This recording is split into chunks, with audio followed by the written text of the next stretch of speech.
Hello students, edu মন্ত্রে তোমাদের সবাইকে স্বাগত। তোমরা জানো সামনেই তোমাদের কিন্তু যারা পরীক্ষা দিচ্ছ তাদের হচ্ছে কিন্তু সামনেই টেট পরীক্ষা। এই টেট পরীক্ষাতে একটি প্রধান বিষয় হচ্ছে বাংলার গ্রামার। এই গ্রামারের ওপরই আমাদের আলোচনা চলছিল। তো গ্রামারের আলোচনার মধ্যে একটি খুব বড় অংশ হচ্ছে ধ্বনি পরিবর্তনের পার্টটা। এই ধ্বনি পরিবর্তনের যে পার্টটা, সেই পার্টটাকে আমরা একসঙ্গে আলোচনা না করে ছোট ছোট ভাগে ভাগ করে আলোচনা করছিলাম। এর আগে আমাদের 3টে ভিডিও প্রকাশিত হয়েছে এবং যে 3টে ভিডিওতে আমরা এই ধ্বনি পরিবর্তন নিয়ে আলোচনা করেছি। আজকে এটা চতুর্থ ভাগ, অর্থাৎ ধ্বনি পরিবর্তনের চতুর্থ ভাগ নিয়ে আমরা আজকে আলোচনা করতে যাব। যারা আমার ভিডিওটি দেখছো তারা অবশ্যই এর আগের ভিডিওসগুলোতে একবার চোখ বুলিয়ে নাও, কারণ এই যে চ্যাপ্টারটা আমি পড়াচ্ছি এর প্রথম অংশগুলো যদি না দেখো হয়তো এটা দেখলে একটু অসুবিধা হলেও হতে পারে। সেজন্য অবশ্যই এর আগের যে ভিডিওসগুলো আছে, আমাদের ধ্বনি পরিবর্তনের যে ভিডিওসগুলো আমাদের পাবলিশ হয়েছে, সেই ভিডিওসগুলো একটু দেখে নাও। চলো আমরা ফিরে আসবো আমাদের আজকের বিষয়। আজকের বিষয় ধ্বনি পরিবর্তনের চতুর্থ ভাগ, এবং যেখানে প্রথমে আমরা যেটা নিয়ে আলোচনা করব সেটা হচ্ছে স্বরসঙ্গতি। স্বরসঙ্গতি নিয়ে একটা ছোট্ট ক্লু দিয়ে রেখেছিলাম আগের দিনের ক্লাসে। আজকে এই স্বরসঙ্গতিরই সম্পূর্ণভাবে আমরা খুব বড় করে একটা ডিটেলস আলোচনা করব। স্বরসঙ্গতি কাকে বলে?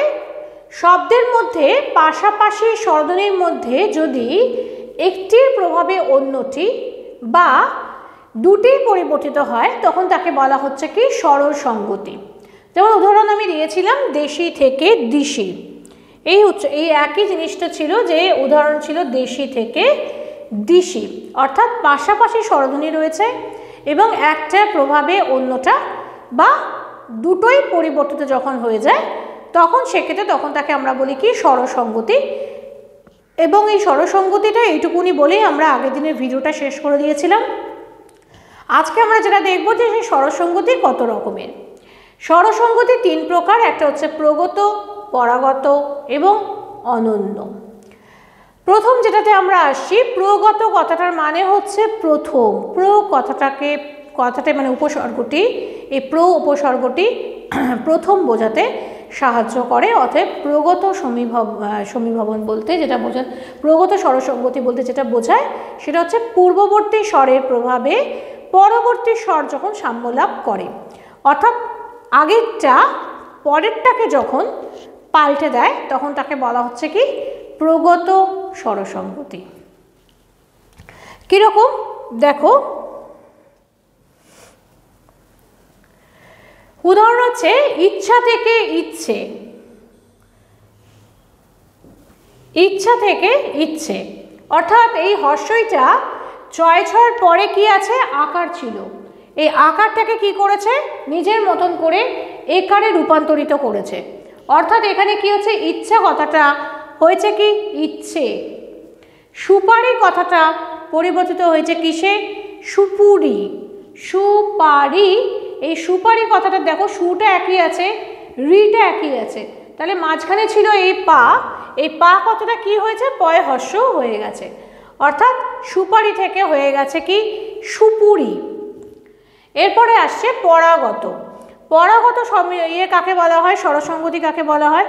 পরাগত স্বরসঙ্গতি হলো যখন পরবর্তী স্বর তার পূর্ববর্তী স্বরকে চেঞ্জ করায় বা সাম্যলাভ করে, অর্থাৎ পরেরটা আগের জনকে, আগেরটার ক্ষেত্রে কী ছিল প্রথমের জন দ্বিতীয় জনকে পরিবর্তিত করছে, তখন তাকে আমরা বলেছিলাম কি প্রগত স্বরসঙ্গতি। এক্ষেত্রে কি হচ্ছে যে পরেরটা আগের জনকে সাম্যলাভ করাচ্ছে, অর্থাৎ পরেরটার মতন আগেরটা হচ্ছে, তখন তাকে আমরা কি বলছি পরাগত স্বরসঙ্গতি। পরাগত স্বরসঙ্গতির ক্ষেত্রে দেখা যাচ্ছে বিড়াল। এই বিড়াল কথাটা থেকে আমরা কি বলি, বিড়াল বলি কি চট করে বেড়াল বলি, বিড়াল থেকে বেড়াল। আর কি বলি, শিয়াল থেকে শেয়াল। এই শিয়াল কথাটা থেকে আমাদের কি এসে গেল শেয়াল, শিয়াল থেকে শেয়াল।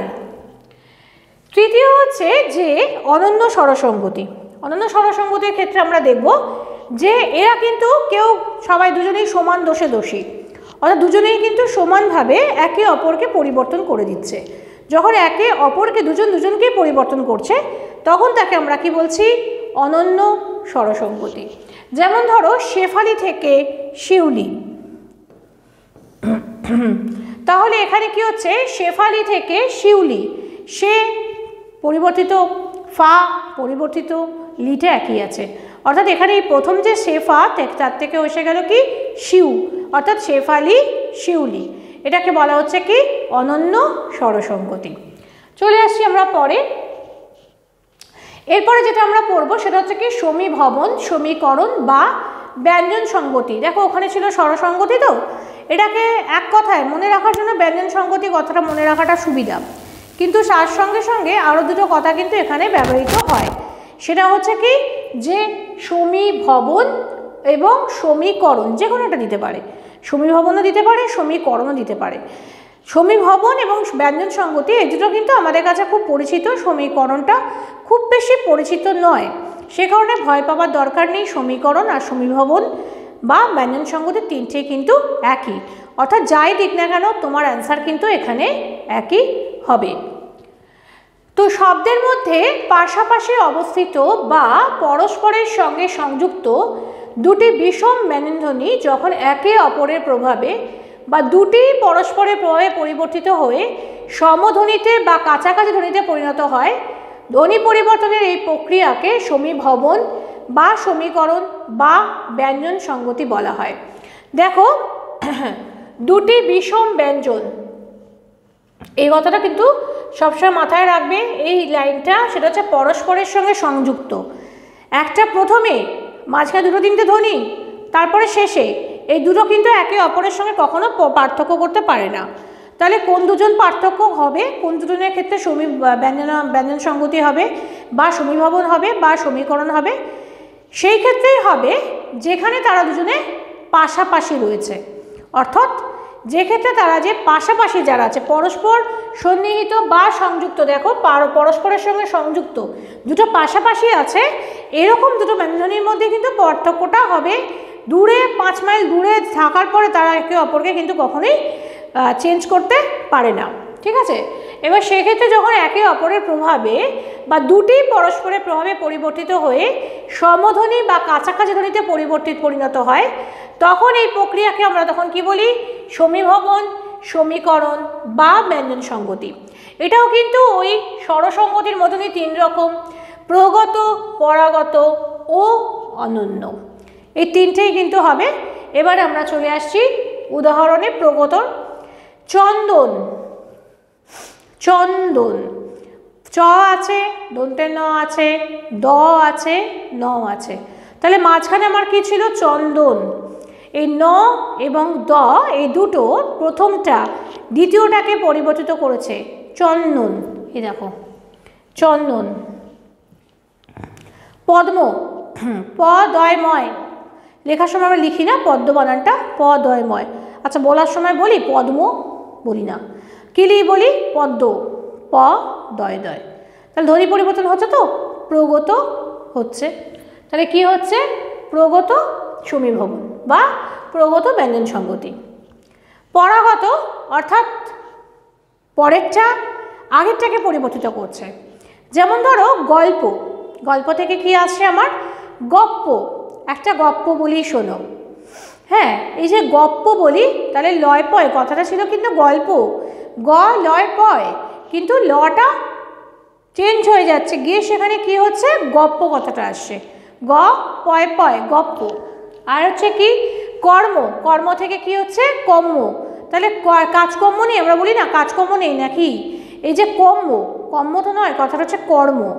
আমরা কজন বলতে পারি খুব তাড়াহুড়োর মাথায় বলতে গেলে কাজকর্ম, এই কথাটা না বলে বলি কাজকর্ম, তাহলে কি হচ্ছে? রটা পাল্টে যাচ্ছে, কে পাল্টাচ্ছে? পরের মটা আগে রটাকে পাল্টে দিচ্ছে, দিয়ে হচ্ছে কি? কম্ম, তাহলে কর্ম থেকে কম্ম। আর হচ্ছে অনন্য, অনন্যর ক্ষেত্রে কি হচ্ছে? কর্তা, কর্তা, কর্তা থেকে কি হচ্ছে? কর্তা, তাহলে দুটোই তয় তয় হয়ে যাচ্ছে, এরা দুজন দুজনকে পরিবর্তিত করে ফেলছে, কর্তা থেকে কর্তা। আর হচ্ছে কুৎসা থেকে কেচ্ছা, কুৎসা তার থেকে কি হচ্ছে? কেচ্ছা, কুৎসা থেকে কেচ্ছা। এরপরে আসছে বিষমী ভবন। বিষমী ভবনটা তাহলে দেখো, সমীভবনের বিপরীত প্রক্রিয়া অবশ্যই বিষমী ভবন হবে।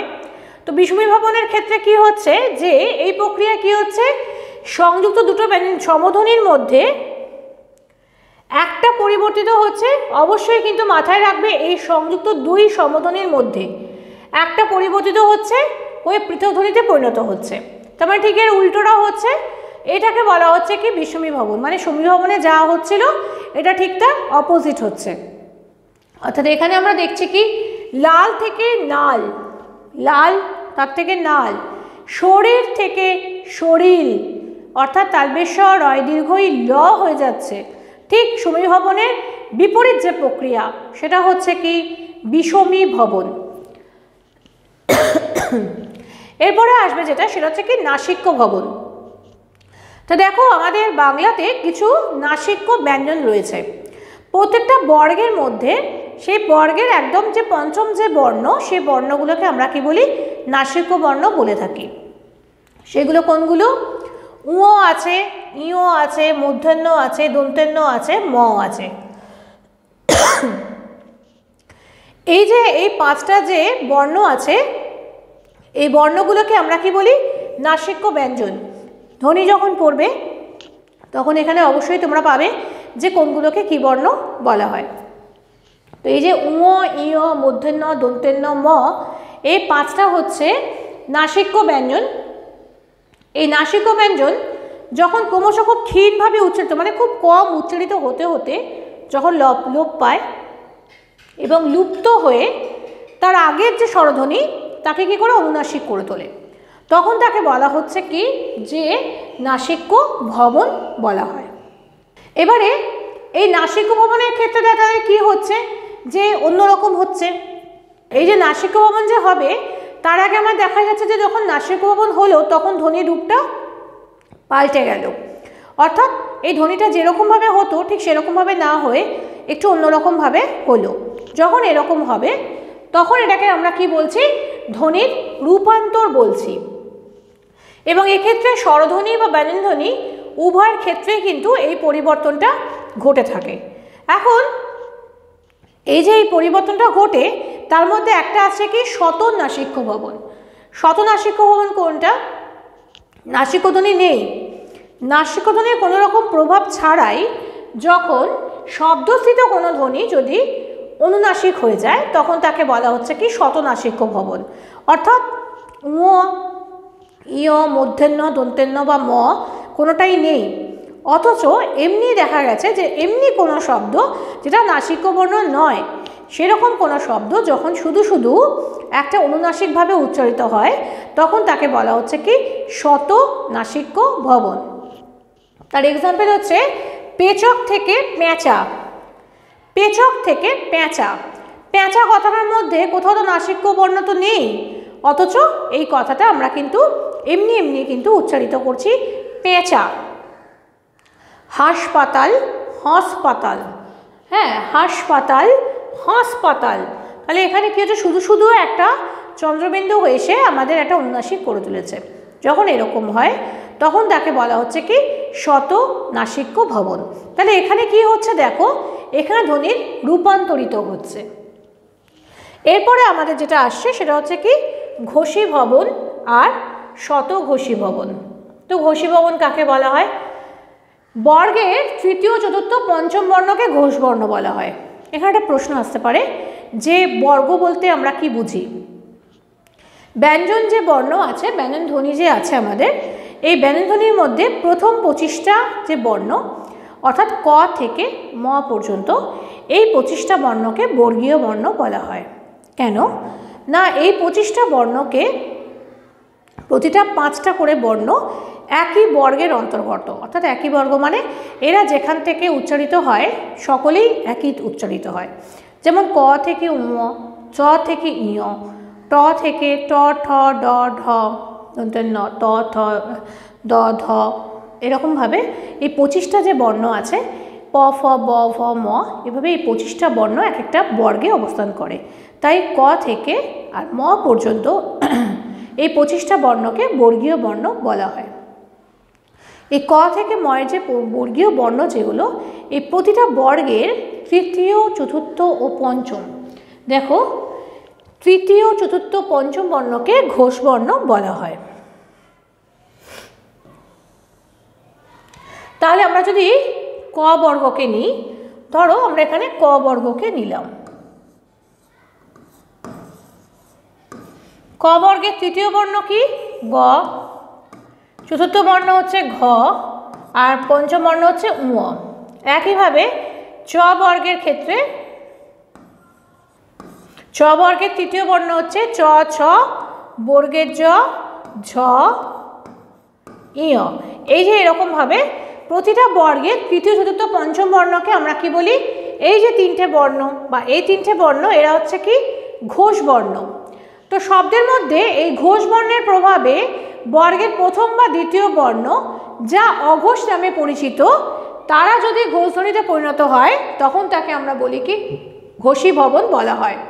অর্থাৎ কি হচ্ছে যে গ, ঘ, উ বা চ, ছ, জ, বর্গের জ, ঝ, ইয় বা অর্থাৎ দ, ধ, দন্তের ন, এরকমভাবে এরা যদি প্রথম যে দুটো, অর্থাৎ যেমন ধরো ক, খ বা চ, ছ, এদেরকে যদি নিজেদের প্রভাবে অঘোষ যারা আর কি, মানে ঘোষ নয় অঘোষ যারা, তাদেরকে জোর করে যদি ঘোষ বর্ণে পরিণত করে তখন তাকে বলা হচ্ছে কি ঘোষী ভবন বলা হয়।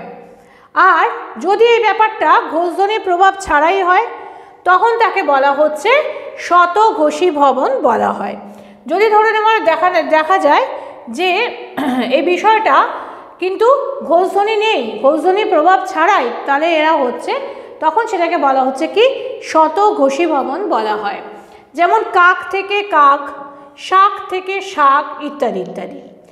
আর যদি এরকম হয় অঘোষী ভবন, অঘোষী ভবন কাকে বলা হয় না, অঘোষ ধ্বনির প্রভাবে যদি ঠিক অপোজিট ঘোষ ধ্বনিতে যা ঘোষী ভবনে যা আমরা পেয়েছিলাম, অঘোষী ভবনে তার উল্টোটাই পাবো। অর্থাৎ অঘোষ ধ্বনির প্রভাবে যখন ঘোষ ধ্বনিও ওই অঘোষ ধ্বনির মতনই ব্যবহার করে তখন তাকে আমরা বলছি কি অঘোষী ভবন বলা হয়।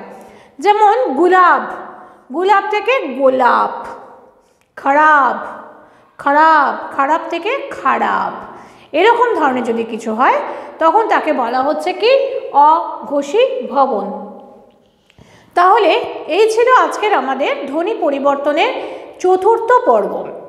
ধ্বনি পরিবর্তনের মোটামুটিভাবে আমরা 4-5টাতে আমরা ভাগ করেছি, 5টা পার্টে ভাগ করেছি মোটামুটি পুরো ধ্বনি পরিবর্তনকে।